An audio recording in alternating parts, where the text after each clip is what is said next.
What if I told you that a dusty old book from 1870 could completely transform how you see your ancestors? Not just their names and dates, but their actual lives, their dreams, their struggles. I was just wandering through my local library when I stumbled across this book display. You know how it is, those forgotten local history books that nobody ever touches. Well, being the history nerd that I am, I couldn't resist. And that's how I discovered Minnesota as It Is in 1870 by J.W. McClung. This book consumed my entire week. And by the end, I realized I'd found something that every genealogist desperately needs. See, most of us think that genealogy is collecting facts.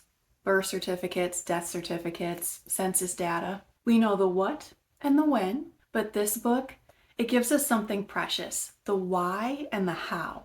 So McClung wasn't trying to write a history book. He was basically running an 1870s tourism campaign, trying to convince people to pack up their entire lives and move to Minnesota. But what he accidentally created was a time machine. Here's why books like this are absolute genealogy gold. First, McClung doesn't just throw statistics at you. He gets wonderfully specific about the nitty-gritty of frontier life. Do you want to know what your great-great-grandfather might have paid for a yoke of oxen? That'll be $125 to $150, thank you very much. A good milk cow? Anywhere from $30 to $45. Planning to build a modest frame house? Better save up $600 to $800. And here's where it gets really interesting. He talks about community bees. And no, not the buzzing kind. These were barn raising events where neighbors came together to help each other tackle big projects, like house raising, plowing, or husking corn. The payment? Well, McClung notes that a keg of beer or a dance and liberal fare would cover all expenses. Apparently, paying people with beer is a time-honored Minnesota tradition that goes back way further than we thought. When money was scarce, which was often, work pays for work was the local currency, though clearly a good keg didn't hurt either. One of the biggest puzzles in genealogy is understanding why your ancestors picked up stakes and moved to seemingly random places. McClung spells it out. Cheap land, promises of good health, more on that later, job opportunities in logging or farming, and the comfort of established communities of fellow immigrants. He even breaks down the nationality of settlers by region, which is like getting a roadmap to where your immigrant ancestors likely landed.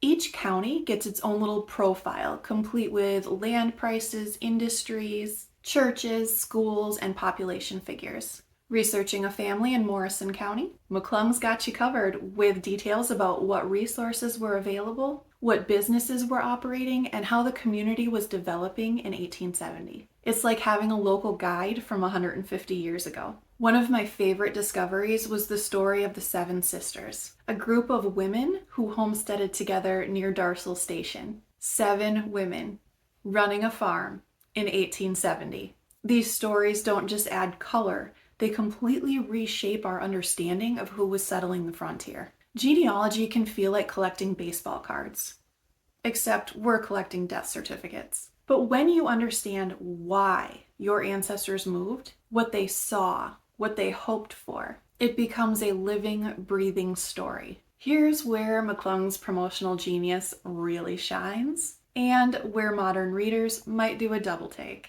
Remember, this was the era when people thought bad air caused disease. So McClung had to address Minnesota's elephant in the room, those brutal winters. His solution? Pure marketing magic. He flips the script and promotes the dry, cold air as a health cure, especially for people suffering from consumption, what we now call tuberculosis. He actually includes testimonials from people claiming that their health dramatically improved after moving to Minnesota. Imagine marketing flu season that way today. But hey, it worked back then, and McClung even backs it up with temperature data to prove that the climate is moderate. Minnesota as It Is in 1870 isn't just a fascinating read, it's a vital research tool. Whether you're tracing a family who settled in rural Goodhue County, trying to understand the early infrastructure of Minneapolis, or just want to know what life was like when your great-great-grandmother was born. This book offers the kind of depth and color that brings your research to life. The best part?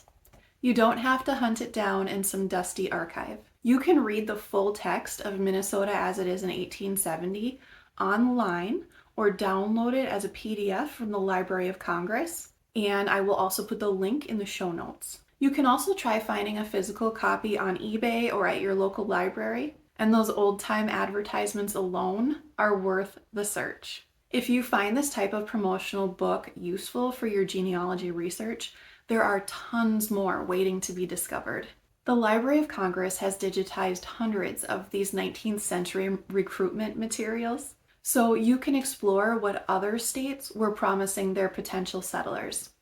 That link will be in the show notes as well. Harvard's immigration collection is another treasure trove with over 2,200 books and pamphlets documenting how America was selling itself to the world. That link will be in the show notes as well. Minnesota as it is in 1870 is just one example of a whole genre of promotional literature that was incredibly popular throughout the 1800s. As westward expansion picked up steam and legislation like the Homestead Act of 1862 opened up vast new territories, states across America began publishing their own versions of these settler recruitment guides. These promotional books and pamphlets were everywhere during the 19th century, and they all followed a similar playbook. States would create immigration boards or committees, sometimes partnering with railroad companies for travel deals, to produce glossy marketing materials highlighting their natural resources, economic opportunities, favorable climate, and religious freedoms. Many were even translated to German, French, Dutch, and Welsh to appeal directly to European immigrants. What makes these books so valuable for genealogists today isn't just what they reveal about specific places, but how they help us understand the why behind our ancestors' decisions. When you discover your great-great-grandmother moved from Pennsylvania to Wisconsin in 1867, finding Wisconsin's promotional materials from that era can tell you exactly what promises and opportunities convinced her to make that leap. These books were basically 19th century sales pitches trying to convince people to move west, but they accidentally became incredible time capsules of daily life during one of America's biggest growth spurts. For those of us digging into our family history, they're like having a front row seat to actually understanding what was happening in our ancestors' world, and more importantly, why they made the choices they did. They describe not just where people lived, but why they chose to live there, what challenges they faced, and what opportunities they found. They're windows into the social, economic, and environmental conditions that help determine the course of American settlement patterns. So here's my challenge to you. The next time you're at your library and you see a display of old local history books gathering dust, take a closer look. You might just find your next genealogy breakthrough hiding in plain sight. And if you're researching Minnesota families,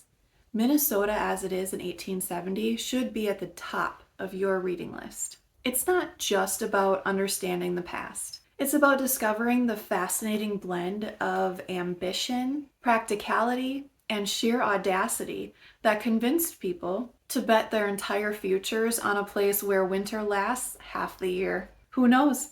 You might discover that your ancestor was one of those hardy souls that McClung was trying to attract, drawn by promises of fertile soil and healthy air, ready to build a new life in a young state full of possibilities. And that, my fellow history lovers, is what genealogy is really all about. If this changed how you think about genealogy research, hit that subscribe button and let me know in the comments. What surprising discoveries have you made about your ancestors?